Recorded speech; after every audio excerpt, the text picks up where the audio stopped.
All right. I hope you enjoyed that short video. Yeah, that book is pretty awesome. We'll give you a little bit more information about all the books that we have purchased for the different schools in Bermuda, as well as where you can get them.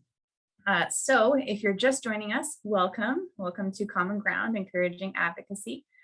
We like to thank our sponsors. That's Anchor, Ascot, and Everest for helping us put this on today. If you are hoping to get continuing education credits for these sessions, there will be a code word at some point during each session that you can then send to Windreach at windreach.bm along with your profession in order to receive your credit for that. And you can send all of them at once or as many as you're able to get completed. So now I am going to start my presentation. Hooray. So let me get this up. Hopefully you are seeing that okay. All right. So we are going to be talking about self-advocacy in practice. So just to give a bit of background about myself, my name is Alyssa Frick. I am the Life Skills Coordinator here at Windreach. I'm a registered occupational therapist and have been working as an occupational therapist for about 7 years now, and 5.5 of those being here in Bermuda. I do not identify as someone who has a disability. I work closely with individuals with disabilities across the age and disability spectrum. But as you'll see in my presentation, I've done my best to rely on research as well as the voices that disabled voices that we have in our community as well that are putting themselves out there in the social community at large. The greatest focus that I have here at Windreach is students who are neurodiverse or who have other physical or developmental disabilities. So although I do work with adults and with seniors at times, the majority of the clients or participants that we have here are students. So here at Windreach, we're focusing on engaging individuals in activities that are motivating, sensorial, and educational in order to reach their goals. So I do things like animal-assisted therapy, things like horticulture. Previously, we were doing a lot of baking. That's not happening right now. I keep complaining about COVID because I want my baked goods, but alas, here we are, just hanging out with the animals. So therapy and activities look a little different here at Windreach than they might for others. So this presentation is really hoping to reach those who are working with students with disabilities, whether you're working as a therapist, as a teacher, or are they a paraprofessional, or just someone who is involved in their lives. This presentation is for you.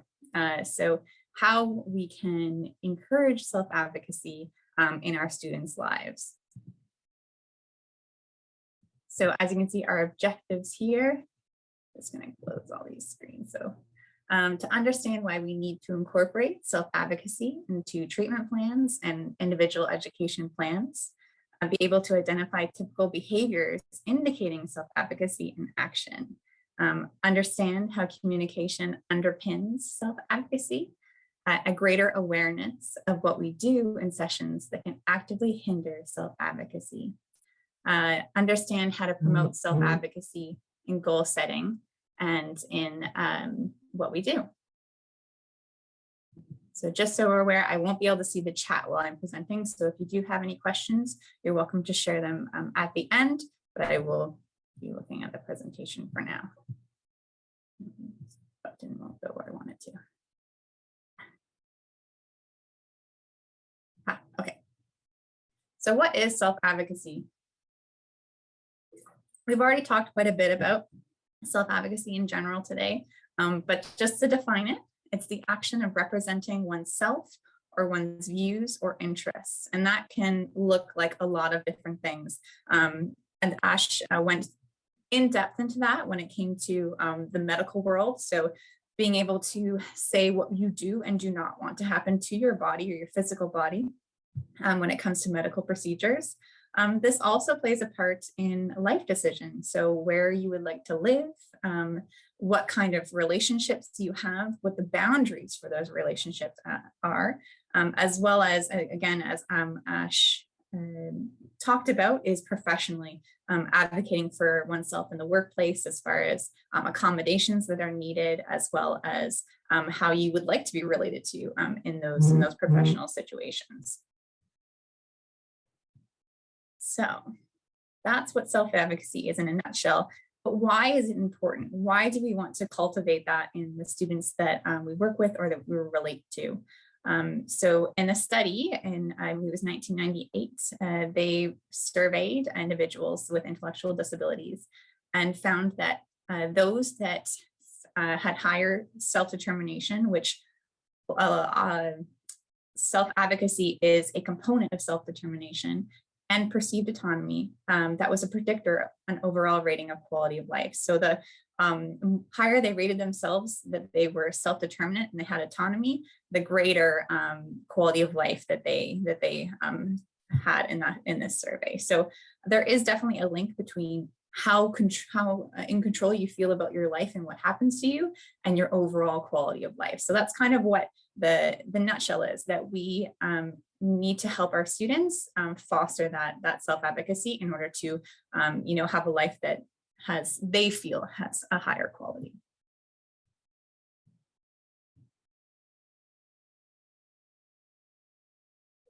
So what does self-advocacy look like for a child?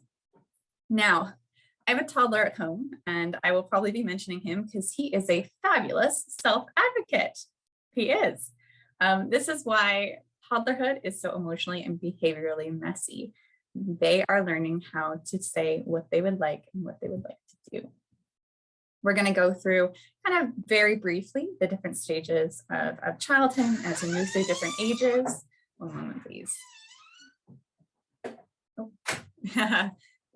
Very kindly, someone is filling my water bottle. Fabulous.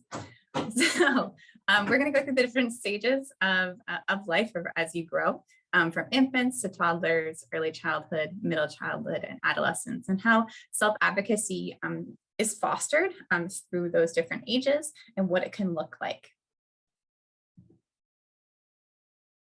So with infants, they're really focusing on fulfilling those needs through limited communication options. So babies or infants cry, and that is really them advocating for the simple biological needs that they have in the only way that they know how. And that's how they communicate, and that's how they're trying to get their point across, that they have a need that needs to be fulfilled. And now that can be either listened to or oftentimes ignored, or you don't know what they're trying to tell you. And that's the challenge that we have with communicating with our infants, isn't it? You want to fulfill that need, but you're not sure what it is, especially when they only have one communication medium. The conversation is a little difficult. Thank you. My half-empty water bottle halfway through. And my squeaky door, I apologize. Toddlers, so often they are able to express a lot of opinions, but lack the communication and cognitive skills to carry them out. They know that they want that green cup. They don't know why, but they want it, but they can't figure out how to tell you in a way that doesn't look like an emotional mess. So they might demonstrate their self-advocacy through meltdowns, through some interesting outfits, choices that don't make sense to you, but make sense to them at the time. So they're really trying to play with what that looks like and realizing they are an individual person who has individual wants and desires, and that's bumping up against everybody else in their life. Toddlers don't have much control in what happens to them, right? They're told when they can start to play, where they're going, what they wear, what's put on their plates, what's happening next. So they don't often feel like they have a lot of control in their lives. So they are slowly trying to advocate for different things to happen in their life. That's where all those big no's come from, or wanting to stay where they are, or not wanting to get into that car seat. One really interesting area is toddlers end up having a bit more restrictive eating sometimes, because that's often one of the only places where they do have a lot of control of, I can control what happens and what goes into my mouth. And that's pretty typical across the toddler kind of age. So early childhood, we have an improved expression of our immediate needs because we have developed a little bit more introspection, a little bit more self-regulation. They can understand, okay, what are my individual preferences and how can I maybe get those carried out? And they are able to delay their needs a little bit better when it needs to happen. So they can, just figure out that they have a desire and then, okay, when can I get the desire filled? So middle childhood, we have more solidified interests and unique perspectives. They might start advocating more towards things to do with their peers. And they also have a bit more introspection and awareness of what's going on around them, what the boundaries are that are being imposed on them, and where they might want to shift those boundaries. So lastly, we have adolescence, and this is a huge, can be a huge increase or a huge push towards independence. Often adolescents have a heavy focus on their personal interests, but at the same time, their internal world is continually shifting. So they're going through a lot of hormonal changes. They're trying to figure out where they fit in the world and the world around them, as well as with their peers and within their own family structure. So in this time period, a lot of self-advocacy is happening, and our capacity for self-advocacy as an adolescent can go with leaps and bounds, depending on how it's supported. So they're starting to experience having to advocate for themselves in the area of employment if they're starting to look for work, what they're going to do with their education, or what area of work are they hoping to move into. We also start to have much more complex relationships in adolescence that require someone to advocate for their needs, wants, and feelings within those relationships. And lastly, eventually in adolescence, they may need to start advocating for themselves as to what they want for their living arrangements. If it is a possibility for them to live outside the home, what does that look like? What kind of space do they want that to be? So that was just to go through kind of typically, self-advocacy is a process that each person, as they grow older, begins to engage in and get more understanding of how they can advocate for themselves. But what you probably saw in that is that self-advocacy is a learned skill. And we heard that from Ash just a little bit earlier, that it's not something that you have immediately. You do, have this innate need to get your needs met, but the skill of being able to do that and being able to get those needs met changes and improves, or can improve, over time and over your adolescence and over into your adulthood. That self-advocacy is something that is not something that you just have automatically and are able to get it going. It takes a lot of practice to advocate for yourself in a wide range of avenues within one's life. So as it says there, regardless of disability and neurotype, self-advocacy is a learned skill. Now, if we're thinking about the young people in our lives, the students in our lives, with that context that self-advocacy is something that needs to be supported and fostered, and is something that is part of typical development. It's going to brush up against the boundaries that are put on them. What would it look like if a child in your life was never encouraged, or was actively discouraged from advocating for their preferences and needs?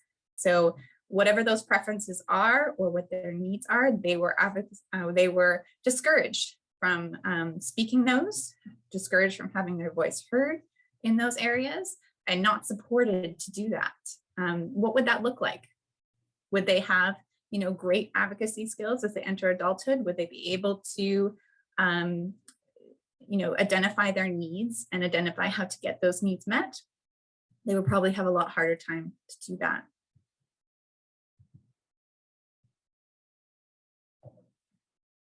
So as a teacher or a support person or a therapist of a student, in the lens of self-advocacy, there are some things that we can be doing within sessions and how we're relating to young people that can unintentionally discourage self-advocacy, unintentionally discourage their voice from being heard and having confidence in their own voice, and that their voice and what they want and what their desires are should be heard and should be met. So there's three here that we're going to talk about.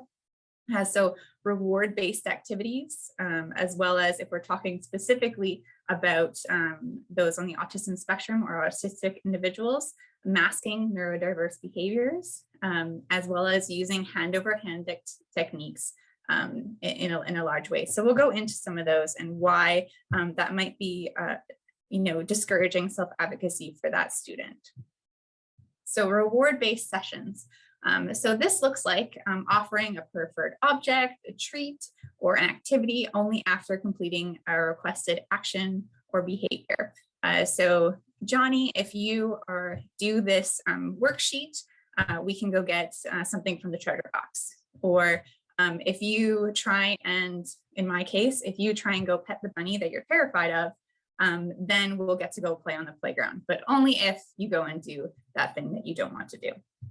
This can also look like star chart, behavior checklists, if-then statements. So if you do this, then you get that statements, as well as verbal praise for only completing the action or activity. So not praising specifically the effort or the discussion, but only offering praise when they specifically do the behavior that you're looking for.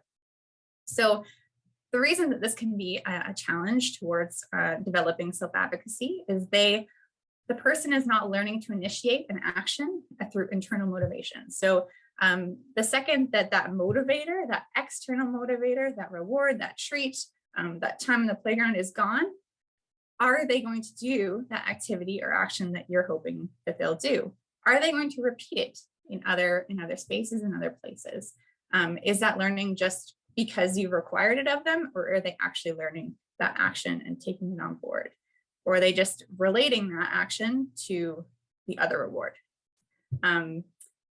It doesn't come from a place of curiosity, but in order to please the person controlling the reward. You hold all the cards and they are just trying to get some of those cards from you. It encourages them to do something that they might be uncomfortable with for a variety of reasons, whether it's something to do with the sensation of doing that activity, whether it's something that they find very, very challenging and are uncomfortable trying to do, or it's something that they just don't want to do. They can also feel that way as well. So specific to neurodivergent traits. So these are often defined by autistic individuals as things that they would typically do that are different than neurotypical behaviors or traits. So masking is when someone intentionally changes behaviors in order to appear neurotypical and not to be misinterpreted. So often autistic individuals will say that they have to take on the guise of someone who is neurotypical in order to get through whatever they're doing. So what that can look like is forcing or faking eye contact during conversations, imitating smiles and other facial expressions, mimicking gestures, hiding or minimizing personal interests, and developing rehearsed responses to questions. If this person asks this, I will answer this. If this person says this, I will do that. Disguising stimming behaviors. So whether that's their hand flapping, trying to reduce it, or trying to do stimming behaviors in a way that is socially acceptable only. So what you can see on this list these are not things that someone is taking on as part of their being. This is a cloak that they are putting on in order to get by. Sometimes these things are needed for an autistic individual to stay safe, whether that's in a situation, say with, an extreme example with law enforcement. If their behavior is not a way that, a law enforcement agent understands, that they may get in more trouble than they really should, or if they looked more neurotypical, may not get into the same situation. Or they may need to use these behaviors in order to, get by at work or in, specific social situations. But again, this is someone taking on the guise of something that is not them. So a little bit more about that. So there's been lots of, survey-based research to adults with autism.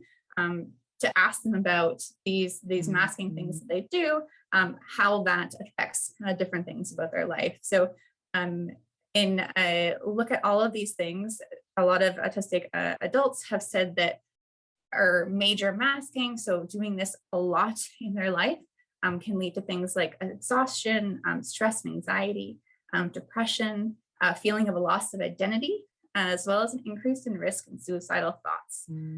So all of these are kind of taking a negative mental health effect on individuals with autism.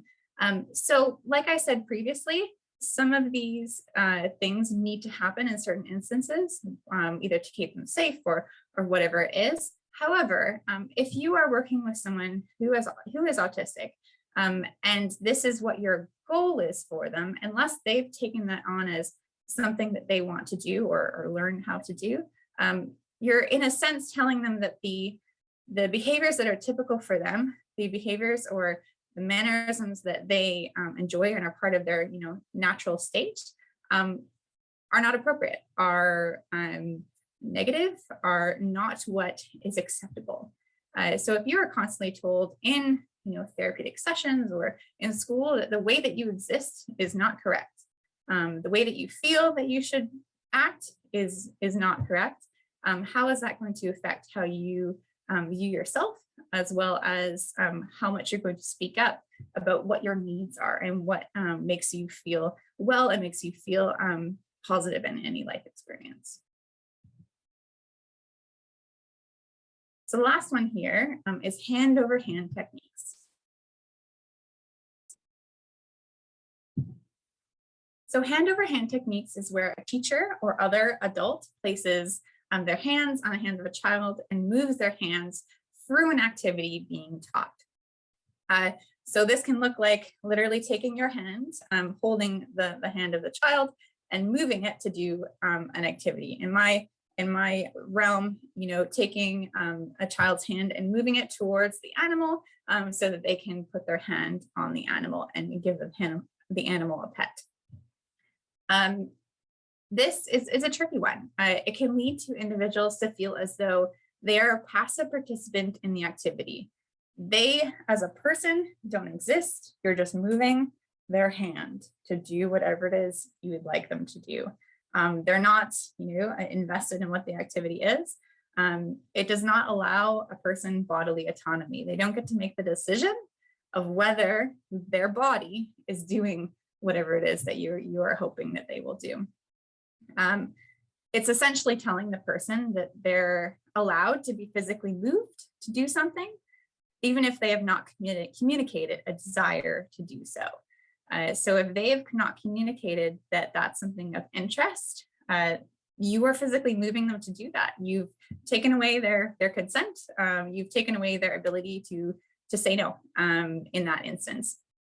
Now, the only time or the time that I've worked on myself to try and use hand over hand techniques is if I'm working with someone that doesn't have consistent control over their body, but I can communicate with them, or they can let me know if they do not want to do something.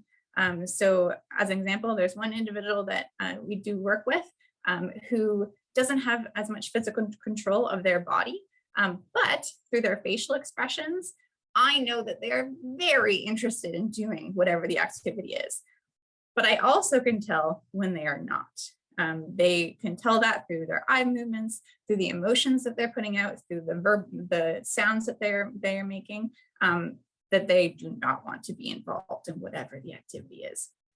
And so I listen to that and go, okay, I hear what you're telling me, I see what you're telling me, and we're not going to do that activity.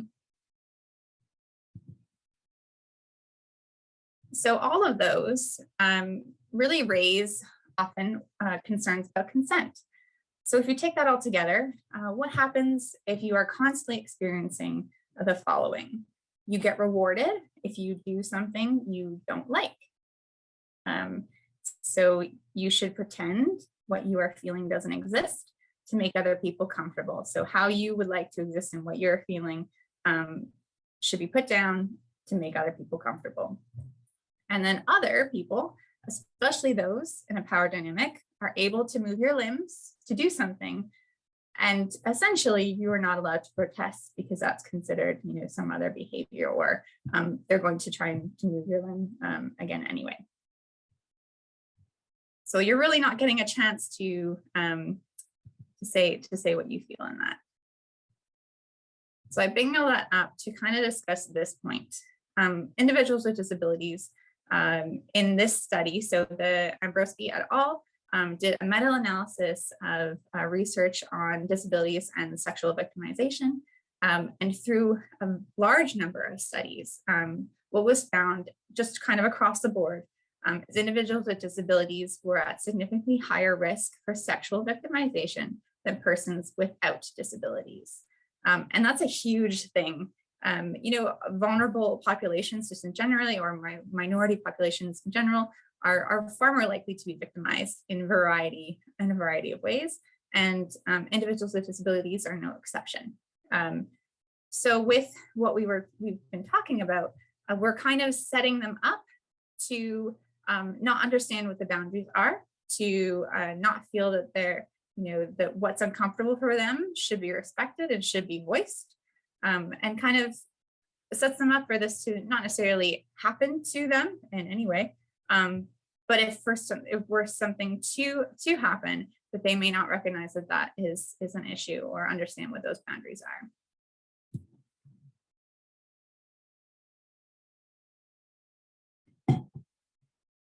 So this is a quote from the Autistic Self-advocacy network. And I'll just read it for you in case anyone's kind of just listening in. It is important to teach self-advocacy skills to young people with developmental disabilities from an early age. Examples of self-advocacy skills mean learning how to say no, setting appropriate interpersonal boundaries, and stating personal preferences. Saying no in situations where someone may be put into danger by saying yes is a valuable and potentially life-saving skill. And training people to say yes to everyone perceived as an authority will ultimately prove risky. Understanding others' boundaries and creating one's own will help people navigate complex situations and help prevent them from being assaulted or committing assault.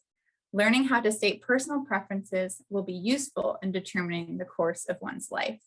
And I think what's item in there that I didn't actually get to yet was, if someone is used to having their personal boundaries come up against and moved over, they may not get the understanding that others' personal boundaries need to be respected as well. So if we're constantly using, hand over hand to get them to move, they're going to see that as something that they're able to do to others as well. So that was pretty scary. Don't panic. We do the best we can with the information that we have. Now, this is not something that I've known since the beginning of when I started working with individuals with disabilities. It's something that I've slowly come to realize and come across, and especially after listening to Disabled Voices on social media, as well as seeing the research that's coming out to back those voices as well. But now that you have a bit of this perspective, we need to look for alternate options and continue to find ways to build your knowledge in ways that are support an individual's self-advocacy and support their voice being heard from a young age. It's not something that can just be turned on the second that they turn 18 or 21. It's something that needs to be practiced and should be practiced throughout one's life, and especially if it's something that may not be an inherent skill or may not be immediately brought up for an individual. And I have to say, in this, we're all a work in progress. This mindset or this foundation of how you do things does not change overnight. It takes constant reflection and letting go of when you mess up. I still find often, especially when I'm struggling and I can't figure out how to get someone engaged, that you go back to like, oh, I'll just get you involved. And I'd say, okay, no, stop, put my hands away. If they want to engage in activity, they will. Am I giving them all the other opportunities or all the other ways to prompt them or help them understand what we're trying to do before I, move to a boundary or trying to coerce them in some other way through a reward or some other option. So this is something I am still constantly working on. I'm still constantly reminding myself after and before sessions or when I'm working with young people that they need the space to be who they are and to communicate what their needs are.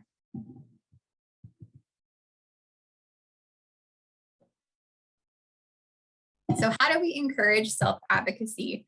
And I'm going to look specifically at self-advocacy as, the goal of what you're working with a student. So whether you're a teacher or a support person, how can we work on this self-advocacy piece? What can our activities look like, or how can we frame what we're working on from that self-advocacy lens? So the biggest thing is respecting the no, whatever that no looks like. So their no could be literally saying no. It could be, shaking their head, turning their head away, not engaging with your task, pulling their hand away if you've tried to guide them there.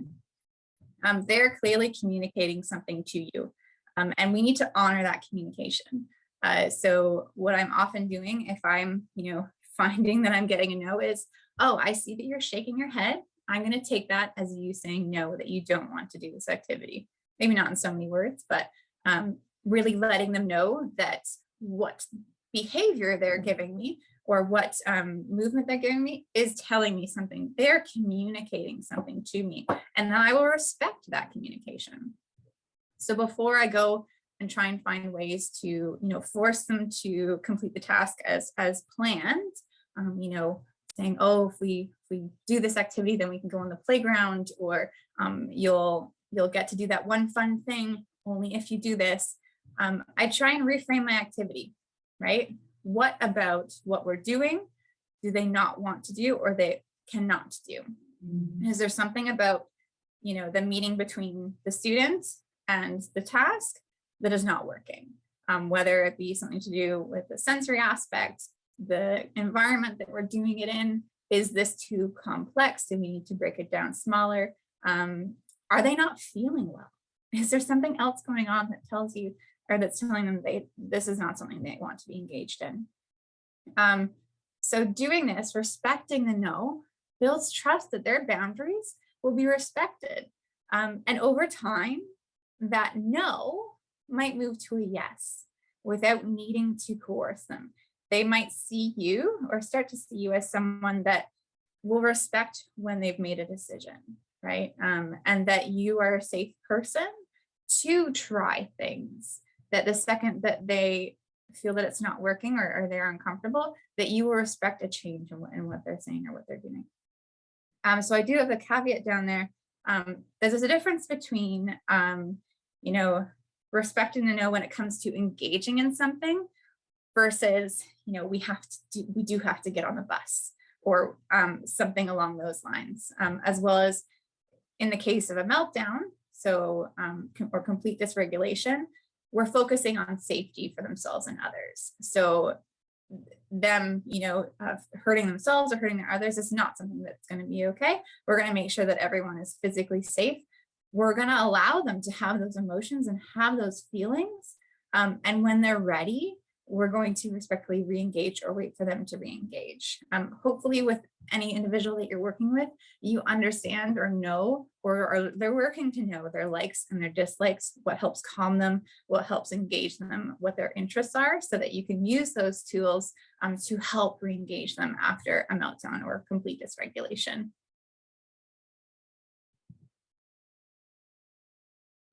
So this is a huge one, and kind of what I got at with respecting the no.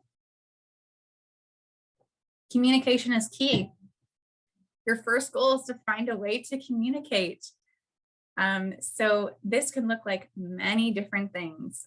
As I said, we can follow nonverbal cues. If someone is saying something to me by looking away, that is them communicating. That's them telling me what you have for me is not what I'm interested in.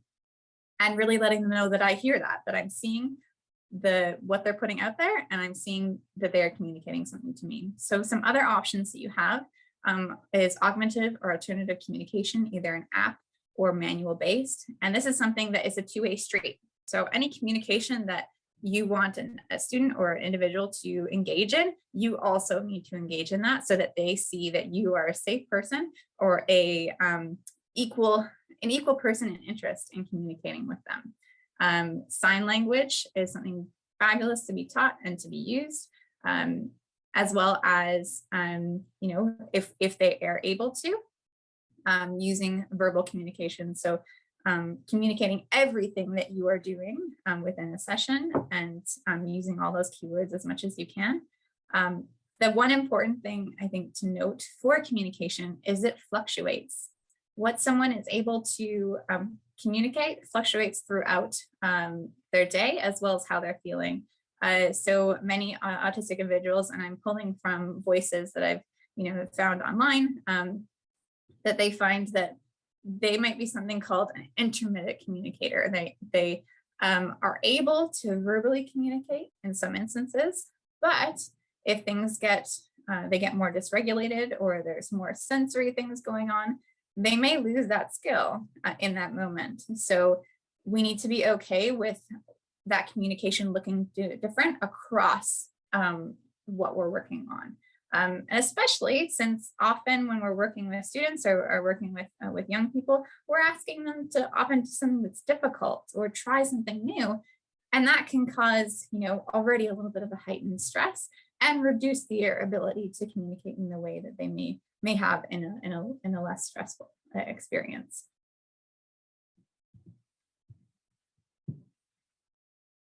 So I think a huge thing is following their passions. Allow them to make decisions about what happens in sessions or whatever you're doing with them. If they are in love with cars, that's what you are doing. Any goals that we have for students or that they have for themselves, often it doesn't matter what the activity is, right? It doesn't matter what the main object is of what we're doing. You can, through a lot of thought and a lot of back work, can usually find what you're working on within any type of thing, any interest. So the stuff that I worked on here at Windreach is working with animals, but what we're working on is social skills, is communication, is their fine motor or their gross motor skills. So I'm using this very novel object, a sheep, to work on these skills. But if that's something that they're passionate about, then they're going to be far more interested in working on those things or trying those things when we're using their passion and really heavily involving their passion in what we're doing.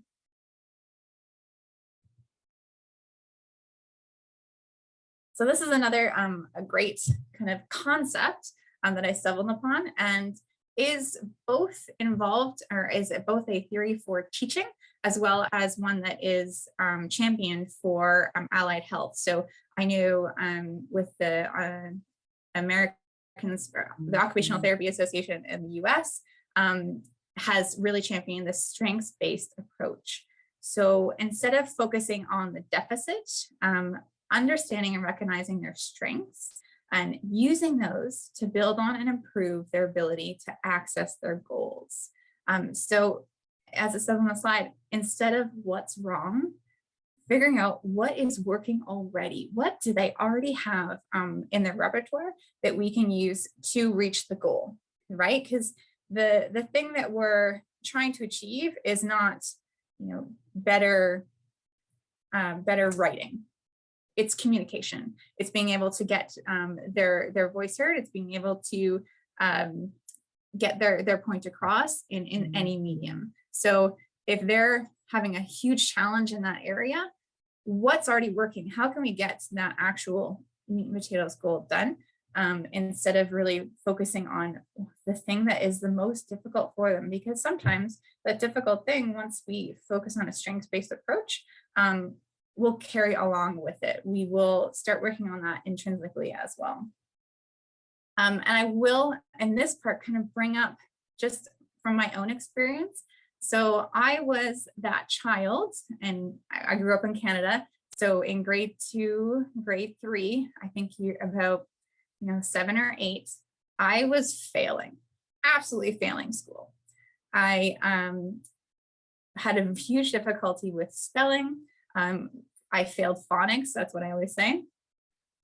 Anytime that I came up against something that I found was going to be difficult, or I thought was going to be difficult, I broke down. I was emotionally dysregulated mess. So I had a very hard time, and people working with me had a very hard time getting me to try things. I'm the person that I still remember that, double-sided mirror in school, where I was brought to work on stuff, work on my reading and work on my spelling, and it did not go well. Trying to work on what was wrong. So what helped me is I was very in love with, imagination and stories, and, complex imaginary worlds. So with a little bit of help, I was able to discover that, books could carry these amazing complex worlds. And once I discovered that, my world exploded. And thankfully, I feel like I need to write her a letter, but I discovered Harry Potter, and the light bulb went off. Once I found this passion, and that's this strength that I would, persevere through anything to get to this fabulous story with these complex worlds, everything improved. All of my access to learning and understanding improved. So I went from that D student who my parents were told I was probably going to fail, to B's and A's within about 2 years. So really focusing on what I was good at instead of the stuff that I hated, that I sucked at, that made me cry, literally, I was able to access that learning. So the next thing here, and we're talking about from a self-advocacy lens, is that we should be making space for students to be decision makers, right? So they should have a say in the goals that they work on, and the direction of their individual education plan. So they should be able to, really not understand, but they should have a voice in what you work on with them. It should be an interest of theirs. They should be on board with what they're going to do. Otherwise, you're not going to get the buy-in. And they're not going to feel like their voice is heard, and they're not going to know that they have a voice in that as well. And you'll go from, and I think Ashley really, was poignant in this, is that you'll go from not having any say in anything to now you're supposed to be a decision maker in your entire life. It really needs to take baby steps, and it needs to be intentional throughout a child's life.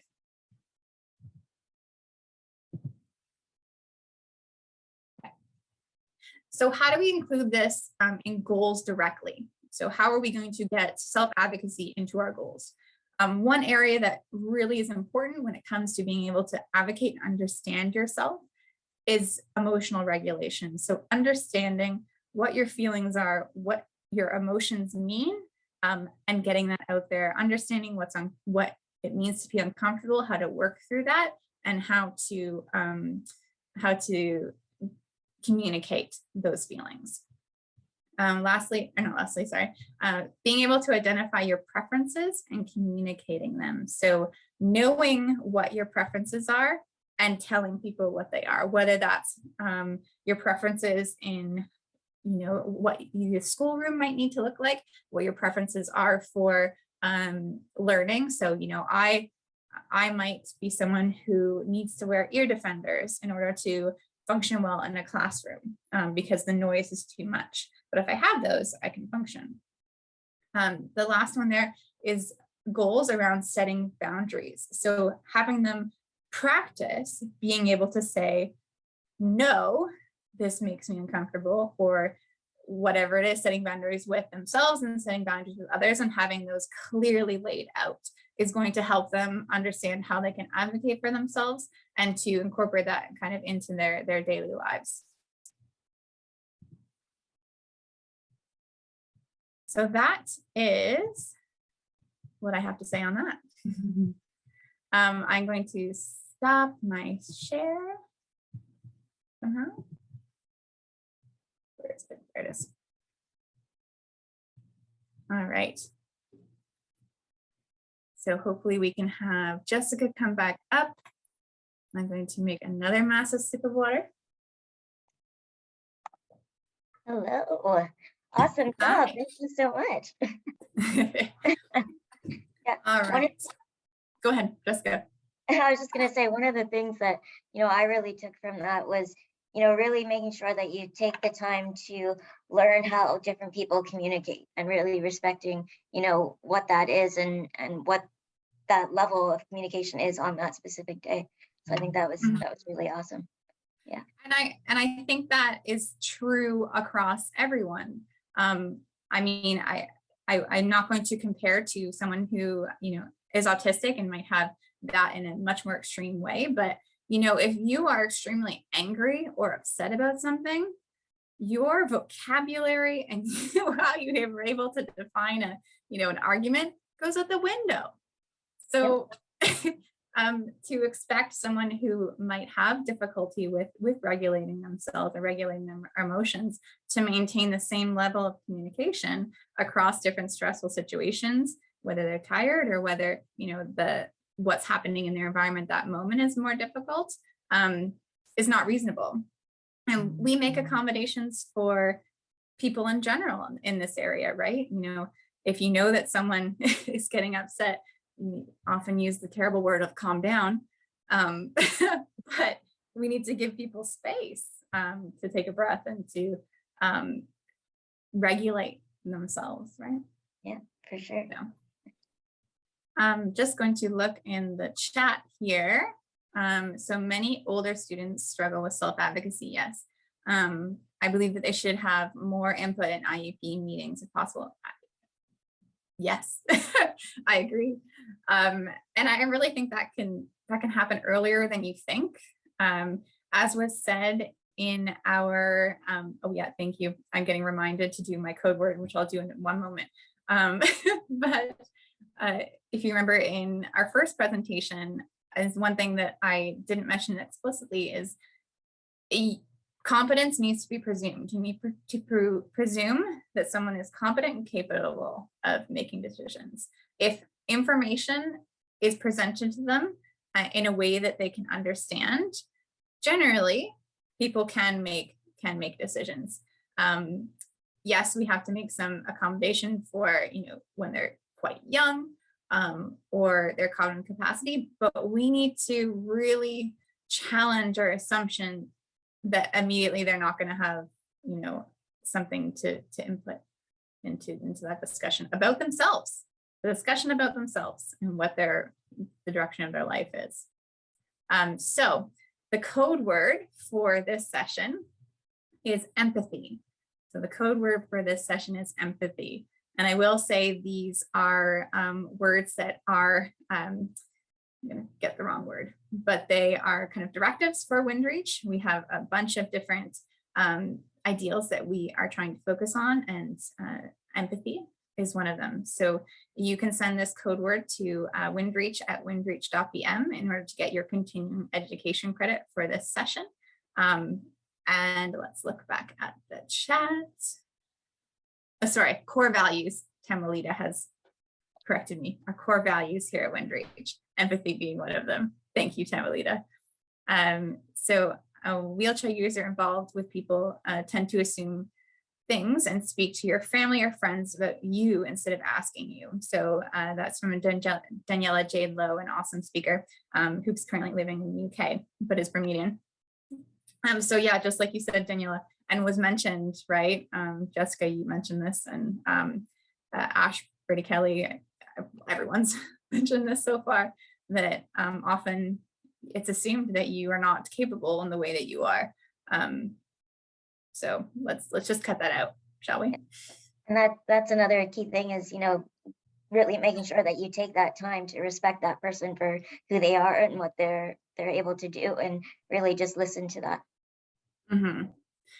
Yeah, and like I said, I am the proud mother of a toddler who likes to advocate for himself, and sometimes I really wish he wouldn't. But I bring it back to if he's not given the space to do that, when will he? And who will he feel safe to do that with? Yeah.